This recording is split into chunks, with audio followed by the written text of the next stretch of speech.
오늘 성경 말씀은 잠언 22장 6절 말씀입니다. 마땅히 행할 길을 아이에게 가르치라. 그리하면 늙어도 그것을 떠나지 아니하리라. 아멘.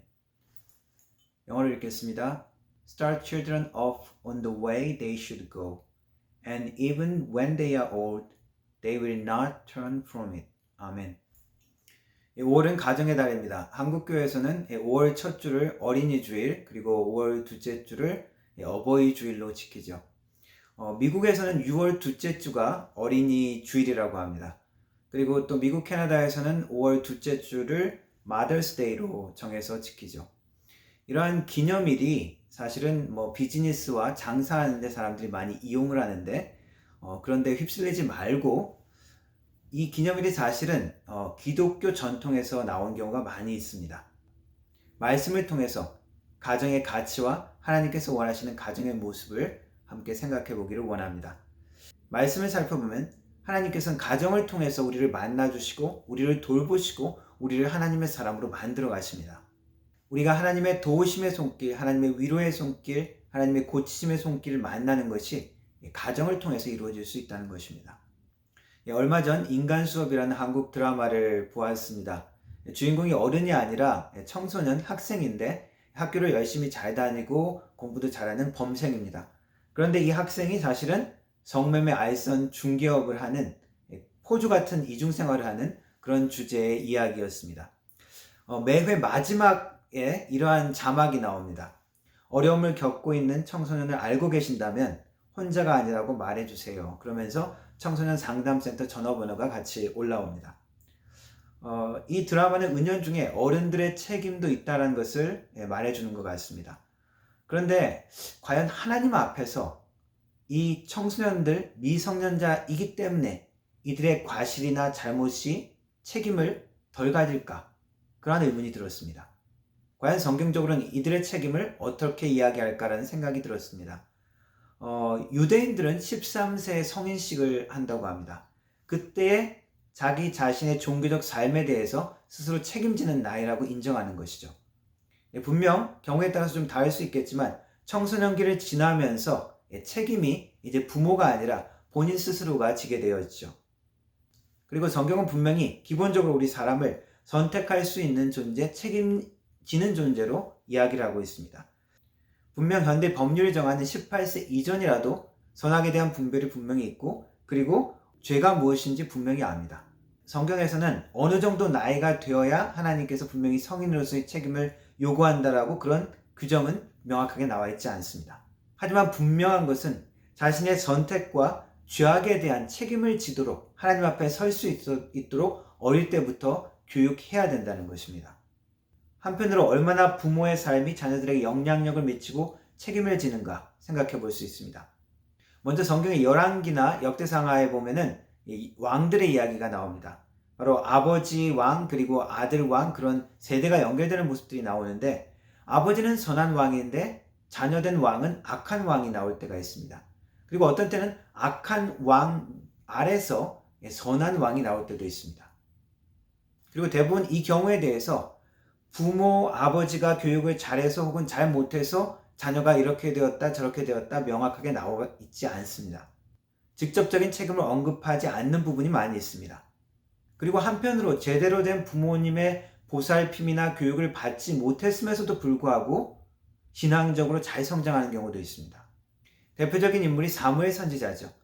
사무엘 선지자는 어릴 때 그 부모를 떠나서 엘리 제사장 밑에서 교육받고 양육을 받았습니다.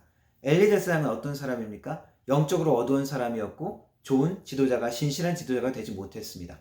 하지만 그 밑에서 자란 사무엘은 신실한 하나님의 사람으로 이스라엘을 이끄는 사람이 되었습니다. 또한 왕들 중에는 요시아 왕이 있습니다. 요시아 왕은 8세 때 왕이 되었는데 그 악했던 부모 세대의 모습들이 있었지만 그럼에도 불구하고 이 요시아 왕은 종교적인 개혁을 이루고 선한 왕으로 성경은 기록하고 있습니다.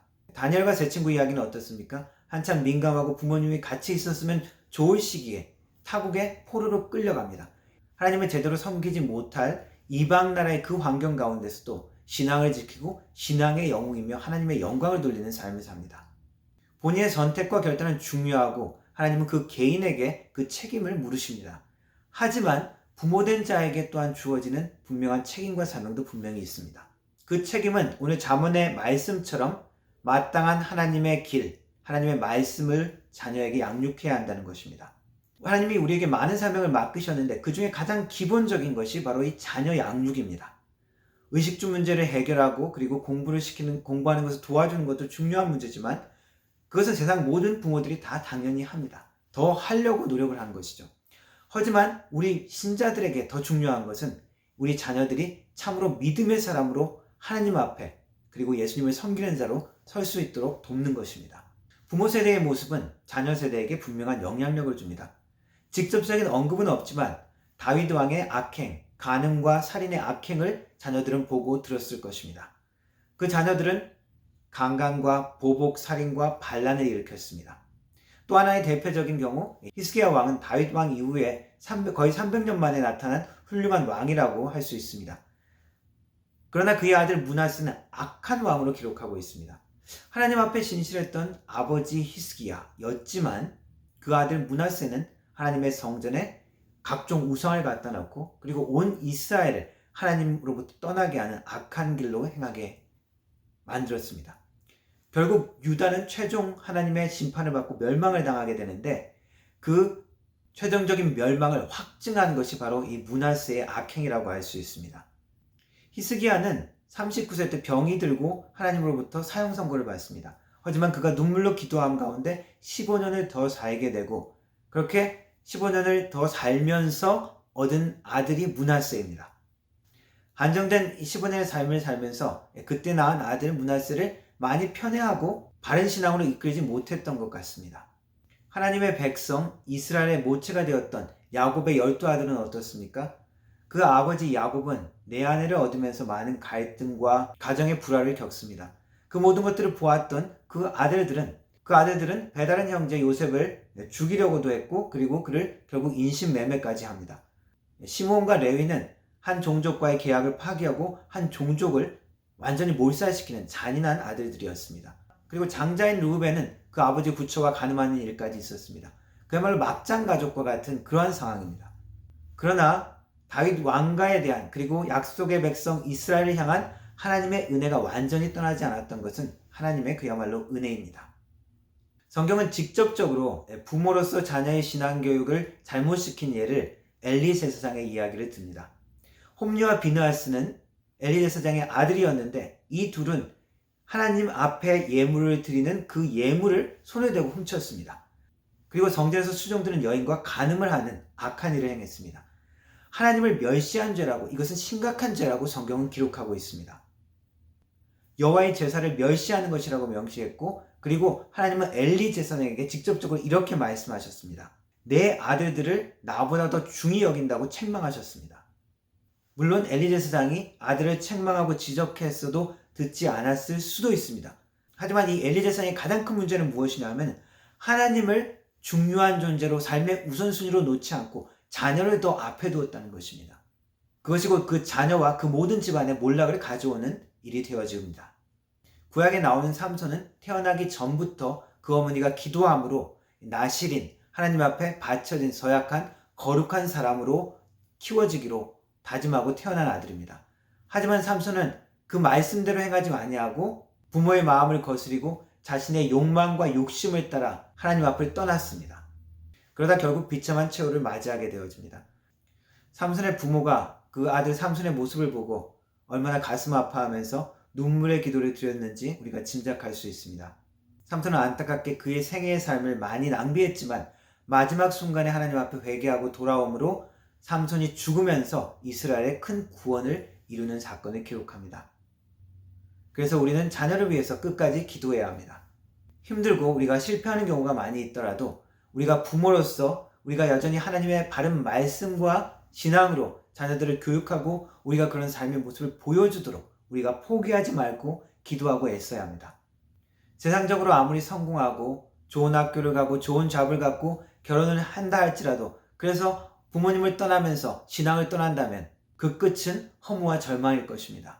그러지 않도록 우리는 그 자녀를 위해서 우리의 삶으로 보여줄 수 있도록 끝까지 포기하지 않고 기도해야 합니다. 하나님의 약속과 은혜가 있는 사람은 하나님의 오래 참으심의 그 은혜 가운데 언젠가는 하나님 앞에 돌아오고 회복할 기회가 있습니다.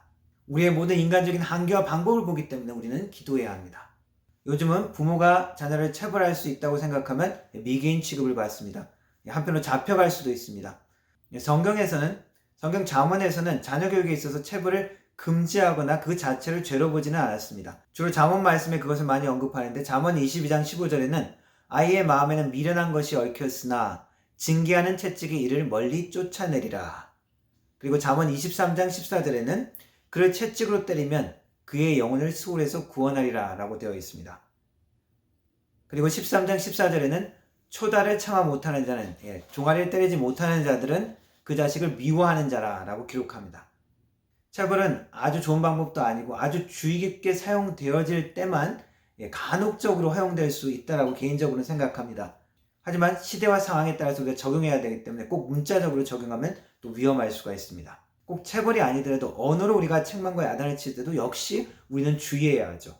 아이의 잘못한 것에 비해 과도하게 야단이나 책망을 하는 것도 좋지 않고, 그렇다고 잘못하는 것을 늘 편들고 너그러울 수도 없죠. 너무 과도하고 엄격한 훈련도 문제고 너무 제멋대로 놓아둘 수도 없습니다.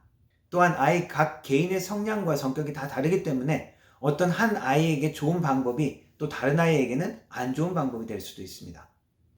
여러 가지 면에서 우리 부모의 교육은 완전한 것이 될 수 없습니다. 그렇기 때문에 우리는 기도해야만 합니다. 저와 여러분의 중요한 사명 중에 하나는 우리 자녀와 다음 세대에 대한 사명입니다. 우리는 자녀의 삶을 끝까지 책임질 수 없습니다. 좋은 성적과 원하는 학교를 위해서 가외 튜터를 도와줄 수 있겠죠. 그리고 저금해서 학자금을 도와줄 수도 있을 것입니다. 혹은 여윳돈이 있으면 재산을 남겨서 자녀가 집 사는데 도와줄 수도 있을 것입니다. 하지만 그 인생의 모든 것을, 그 인생의 행복과 하나님의 축복을 우리는 책임질 수 없습니다. 자기 자신이 헤쳐나가야 합니다. 자신이 엉망으로 만들어 놓은 것, 지금은 엄마가 와서 치워주고 아빠가 와서 치워줄 수 있겠죠. 하지만 이제 자기 스스로 그 모든 인생의 자기의 모든 것들을 책임지고 처리해 나가야 합니다. 자녀가 어릴 때는 도와줄 수 있지만 나이가 들면서 점점 도와줄 수 있는 것이 한계가 있습니다. 또한 부모는 쇠약하고 결국 떠나가게 될 것입니다. 지금은 자녀의 아픔과 고민을 들어줄 수 있고 같이 눈물을 흘려줄 수도 있지만 곧 우리는 자녀 곁에서 자녀를 도와줄 수 없는 순간이 오는 것을 압니다. 우리 자녀에게 정말 진정으로 필요한 것은 무엇입니까? 우리 자녀에게 정말 필요한 것은 육신의 어머니 아버지보다 영원히 그들과 함께 계실 하늘에 계신 하나님 아버지십니다. 하나님만이 우리 자녀들 곁에 영원히 함께 계실 수 있고 그들의 모든 문제를 만나주실 수 있으며 그들과 함께 눈물 흘리실 수 있는 분이십니다. 모세의 엄마 요게벳의 노래라는 찬양이 있습니다. 파라오의 왕의 명령으로 히브리 남자아이들은 다 죽어야 했습니다. 이 엄마가 모세를 낳고 숨기다가 결국 할 수 없어서 이 아이를 갈대 상자에 넣어서 강물에 띄어보내는 장면이 있습니다. 그때 어머니의 심정을 노래로 만든 것입니다. 이런 부분이 있습니다. 눈을 감아도 보이는 아이와 눈을 맞추며 주저앉아 눈물을 흘렸겠지. 너의 삶의 참주인, 너의 참 부모이신 하나님, 그 손에 너의 삶을 맡긴다. 너의 삶의 참주인, 너를 이끄시는 주 하나님, 그 손에 너의 삶을 맡긴다. 이 찬양이 우리의 기도가 되기를 원합니다. 가정의 부모로서 우리에게 맡기는 중요한 사명 중에 하나는 우리가 모든 상황 가운데 하나님을 의지하는 모습을 자녀에게 보여주는 것입니다. 그리고 우리의 모든 삶의 영역에서 하나님이 주인됨을 우리가 인정하고 나타내고 살아가는 것을 나타내주는 것입니다. 그래서 결국 우리의 자녀들이 영원한 하늘 아버지를 만날 수 있도록 우리는 기도해야 합니다. 기도하겠습니다. 우리의 아버지 되신 하나님 감사합니다. 우리의 삶의 위로자 참 주인이신 하나님을 내가 인정하며 살아갈 수 있도록 도와주시고 그러한 삶의 모습들을 통하여 우리의 자녀들이 하나님을 만날 수 있는 은혜가 있도록 하나님 도와주옵소서. 예수님의 이름으로 기도합니다. 아멘.